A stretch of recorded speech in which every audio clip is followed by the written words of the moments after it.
Ela é a musa da dor de cotovelo, Valesca!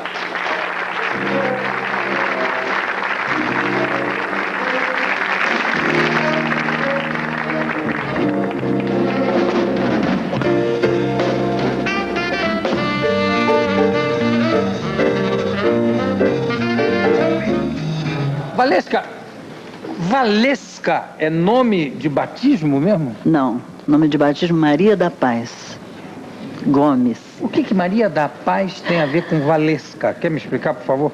Quando eu, assim, menina ainda no Espírito Santo, em Vitória, né, que eu sou capixaba, eu assisti um filme chamado Madame Walewska, sobre uma mulher, uma polonesa, que foi um dos grandes amores de Napoleão Bonaparte, né? Madame Maria Walewska. E eu achei o nome muito bonito. E então eu já tinha vontade de ser cantora, de ser artista, e eu então disse para mim mesma que quando eu fosse artista eu ia usar esse nome.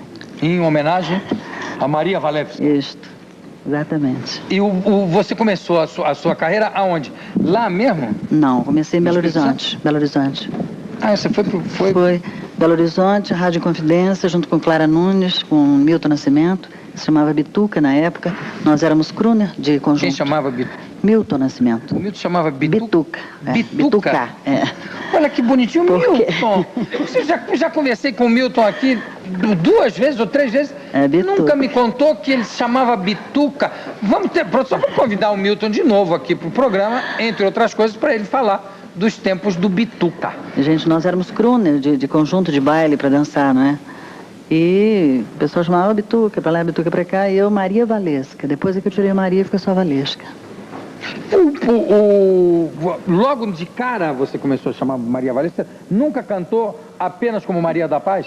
Não, porque quando eu cheguei em Belo Horizonte, que eu comecei mesmo como crooner, já adotei o nome Maria Walewska. Esse título de musa da dor do cotovelo, rainha da fossa, isso não vai se transformando numa carga para você? Que você verdade. Acorda, bom dia, já acorda, hein? Arrasada, não? Não, isso aí... Oba, carnaval, oba, hein, Maria? Isso aí não deixa de ser um karma, porque é o seguinte, mas eu não sou uma pessoa enforçada, eu sou uma mulher de luta, uma guerreira, entendeu? Mas isso aí foi na década de 60, quando o Brasil entrou numa grande fossa política, não é? Continua ainda, né?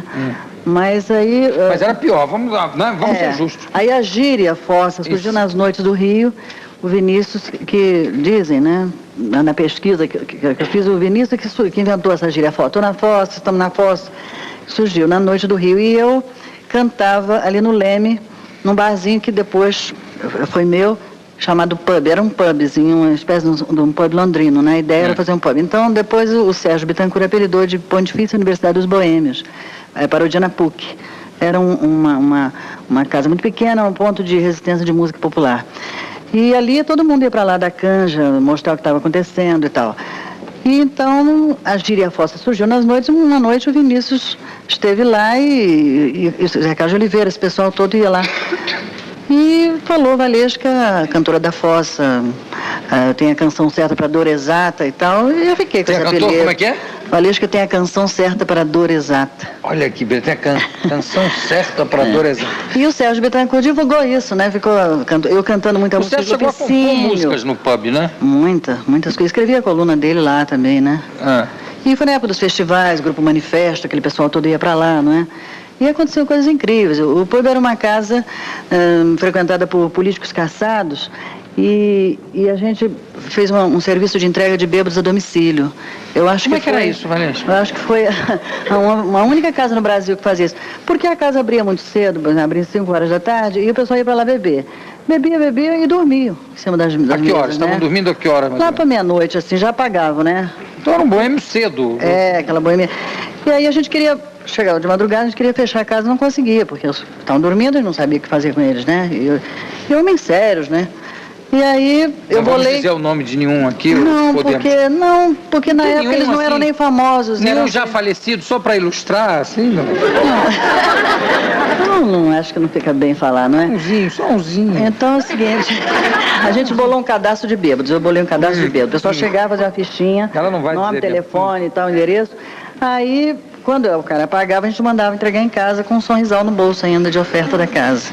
E fez muito sucesso esse serviço. Sim, evidente. Serviço de entrega de bêbados a domicílio. Verdade. Alguns eram casados? Maioria. A maioria. Quer dizer que já chegava, a mulher já tirava o sorrisal do bolso? Já... É, exatamente. Acredito que sim. Que coisa fantástica. Agora, tem uma coisa...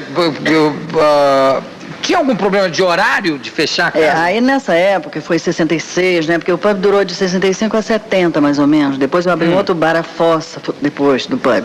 Mas aí teve uma lei que a casa tinha que fechar 1h da manhã. Mas quando que teve essa lei, que eu não me lembro? Isso foi mais ou menos em 68, por aí. Mas era exclusivamente para a tua casa? Não, todas as casas noturnas tinham que fechar 1h, você não se lembra disso? Não lembro Nossa, disso. tinha que fechar 1h. Olha, tinha o pub no Leme, tinha um Sachinhas. Isso era uma lei municipal? Era no Rio de Janeiro só? Eu não me lembro. Eu sei que a gente era obrigada a fechar, não sei, eu acho que era no Brasil todo. Foi no auge mesmo da repressão política. Não me lembro disso. 1h tinha que fechar as casas noturnas. E aí a casa cheia, a gente não podia botar os clientes, os fregueses para fora. Era um problema seríssimo. Porque ali no Leme tinha o Drink, que era do Calbi, tinha o Pub, que era meu, tinha o Arpege, que depois era o Sarau, o antigo Arpege, do Aldir Calmon, né? Depois só tinha os Sachinhas e tinha o Balaio com Sachas. 1h tinha que fechar, mas isso durou um tempo, depois caiu essa lei. E a gente ficava então dentro da casa, de porta fechada, cantando né? Porque não podia mandar o pessoal embora. Não podia nem mandar entregar, né? Os domicílio, né? Pois é, eu tive que ficar lá dentro. Mas, e aí era um problema muito sério, porque e aí o pessoal ia pra lá e cantava músicas censuradas, que não podia, músicas proibidas, né? E uma vez a gente foi intimada a depor, e o meu sócio foi, no DOPS, porque cantava música de Carlos Lira, que não podia cantar, aquelas coisas, né? Deus me livre. Aí a casa foi fechada uma vez, depois reabriu de novo e tal. Vale, você está escrevendo um livro sobre tudo isso? Pois é, o livro é o seguinte, um amigo meu que era cliente do pub disse, mas por que você não escreve contando a história das coisas que acontecem aqui? Quem é esse amigo? Uma época muito importante. Ele era dono de uma editora chamada Lidador, o nome dele é Rui de Carvalho. Certo. Então ele sugeriu, Valesco, que você não escreve coisas muito interessantes. Por exemplo, o Lupicínio Rodrigues frequentava. Eu tenho depoimentos muito sérios de pessoas que iam, Ataúfo Alves, que iam para lá dar canja de madrugada e a gente gravava, sabe, as canjas. Então tem um material muito interessante. Ele sugeriu, porque eu não escrevi um livro contando essa fase da noite. Foi uma fase, assim, muito difícil, né? Foi quando o Iê crescia e a música brasileira ia mal, muita gente desempregada e tal. E eu, sem nenhuma pretensão literária, comecei a anotar os casos e escrever. E estou pensando em lançar esse livro. Vou pedir, evidentemente, a ajuda de algum jornalista para, né? O livro eu já não tá sou pronto? escritora, né? As histórias estão todas prontas. E o título deverá ser Na Boca da Noite. Fala do Beco da Fome, do Beco das Garrafas para cá, entendeu? Minha convivência com Maísa, com Sérgio Bittencourt. Conta histórias, músicas que eu vi nascer. E muita coisa interessante. Como é que é a história do porteiro do Branca de Neve? Como é que é essa história? Pois é, essa também é a história do livro. Porque o pub, do lado do pub, abriu uma casa chamada Papa Bully. Foi uma discoteca, e o meu sócio no pub era sócio do Papa Bully, onde foi o antigo Letizar, não sei se você se lembra, no Leme, que hoje acabou. Sim. Então foi uma das primeiras discotecas, né? E a casa era muito frequentada por menores, e não podia, né? Qual casa? O Papa Bully. O Papa Bully. Era discoteca e tal, aquela coisa. E então, na época, o delegado Padilha, muito temido, né? À noite, conhecido, delegado, ele era delegado do Juizado de Menores. Padilha é aquele famoso que diz que mandava botar uma laranja, né? Antigamente, nos anos 50, é que ele pegava o malandro e dizem que ele jogava uma laranja dentro da calça, se não passasse na boca, aquela boquinha apertada, aí ele mandava abrir, ele abria cortava para abrir. Essa história. Que é folclore. Deve ser. Pelo menos ele dizia que era folclore. Então este Padilha, ele foi delegado de menores, do Juizado de Menores. E o Papa Bully, então, o pessoal via denunciando, olha, tem menor. E aí o dono lá, o Geraldo, ele bolou um sistema, o porteiro era um crioulo muito forte, com o apelido de Branca de Neve. Então ele bolou uma campainha no pé, em cima de um tapete, que quando vinha o Juizado de Menores, o porteiro pisava na campainha e dava uma sineta, tocava dentro da casa. E os menores corriam escondidos no escritório, entendeu? Um negócio bem bolado. E uma noite, e a gente estava sempre lá, que saía do pub no intervalo e ia lá pro Papa Bully, né, e tal. Uma noite, houve uma denúncia que tinha menores lá, mas não acontecia nada, era só dança mesmo. E aí, de repente, chegou o Padilha com a turma assim na esquina do Leme, não deu tempo do Branca de Neve avisar. E ele chegou e disse assim, abre a porta, acende a luz, porque tem denúncia de menor. E o Branco diz, mas o doutor não tem menor? Tem, não tem. E ele pisou na campainha, assim, meio de qualquer jeito, a campainha tocou e as menores saíram correndo. E ele entrou e mandou, acenda a luz. Nós estávamos todos lá, eu, Sérgio Bittencourt e tal. Aí acendeu a luz e o dono, o Geraldo, não, mas não tem menor, tem, não tem, acende a luz e tal. Aí acenderam a luz, não tinha menor nenhum. Então ele disse, procura os menores, tem menor aqui. Aí começou a procurar debaixo das mesas, dentro do banheiro, e ninguém achava os menores. E inclusive no escritório, subiram e não tinha menor no escritório. Aí ninguém entendeu nada, não tinha onde que esses menores se meteram, né? Mas a casa tinha um teto de gesso. Então todo mundo ali, os menores sumiram. Daí a pouco o delegado, no meio da casa assim, cai o teto, com os menores em cima da cabeça dele, cara. Com perna de menor pendurada, aquela coisa assim. Foi terrível. Saindo do teto. Caiu sim. Então ele fez, e a casa fechou, nunca mais abriu. E o auto, né, ele autuou dizendo, delegado agredido por chuva de menores que caiu do teto da boate. E realmente essa casa nunca mais abriu. Essa é uma das histórias do livro também. Essa história está no livro. Tá. E esse disco, Valesca? Esse disco aí é uma produção independente, tá? Que saiu ano passado, 30 anos de carreira, tá? Comemorando 30 anos de carreira. E eu gravei, assim, alguns clássicos da música popular, algumas coisas inéditas, a capa do Antônio Guerreiro, os arranjos do maestro Ivan Paulo. E... A foto da capa é a mesma da foto de trás, né? É do Antônio Guerreiro. Aqui tem Que Amor é Esse? Amor Bandido, Nó. São as inéditas, né? Qual é a tua preferida? Eu sou a música para todas as fossas. Eu sou uma cantora que eu não tenho assim uma música preferida. Eu não sou uma cantora estourada no norte, sabe? Eu faço um trabalho sério. Tenho um público fiel que me acompanha, que gosta do meu trabalho, né?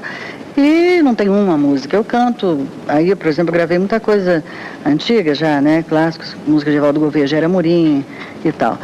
Então não tem uma música. Você não tem nenhuma... Não. Nenhum xodó, assim? Tem, assim, algumas que eu gosto muito.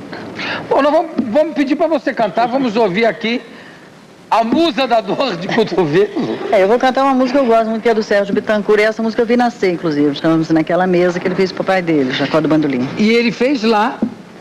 Não, foi criada no pub, essa música? Não chegou a ser no pub, mas quase no pub. Essa música foi depois do velório do pai dele, a gente conversando, batendo papo, e ele começou a fazer, contando a história, né? E foi fazendo a música. E então, no pub. Vamos ouvir Naquela Mesa com Valesca.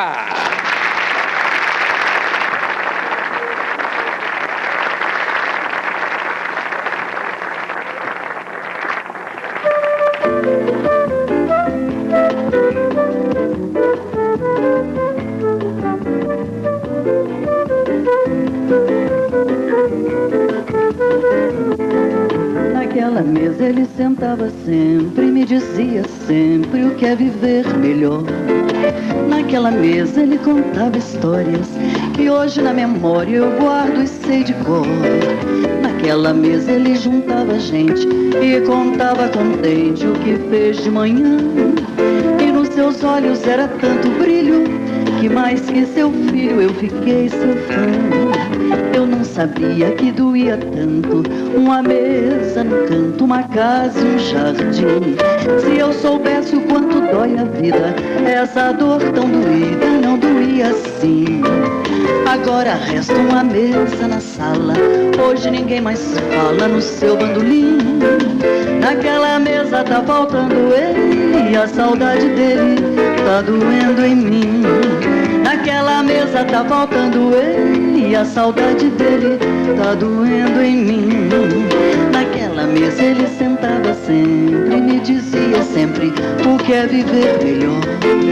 Naquela mesa ele contava histórias que hoje na memória eu guardo e sei de cor. Naquela mesa ele juntava gente e contava contente o que fez de manhã. E nos seus olhos era tanto brilho que mais que seu filho eu fiquei seu fã. Eu não sabia que doía tanto uma mesa num canto, uma casa e um jardim. Se eu soubesse o quanto dói a vida, essa dor tão doída não doía assim. Agora resta uma mesa na sala, hoje ninguém mais fala no seu bandolim. Naquela mesa tá faltando ele e a saudade dele tá doendo em mim. Naquela Naquela mesa tá faltando ele, a saudade dele tá doendo em mim.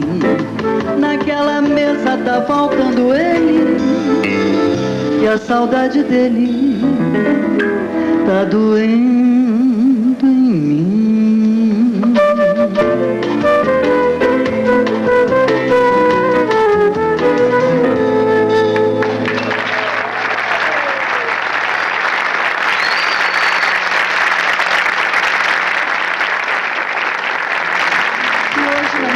Eu guardo e sei de cor.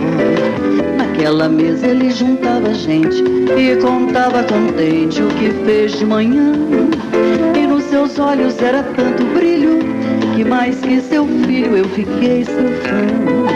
Eu não sabia que doía tanto uma mesa no canto, uma casa e um jardim. Se eu soubesse o quanto dói a vida, essa dor tão doída não doía assim. Agora resta uma mesa na sala, hoje ninguém mais fala no seu bandolim. Naquela mesa tá faltando ele, e a saudade dele tá doendo em mim.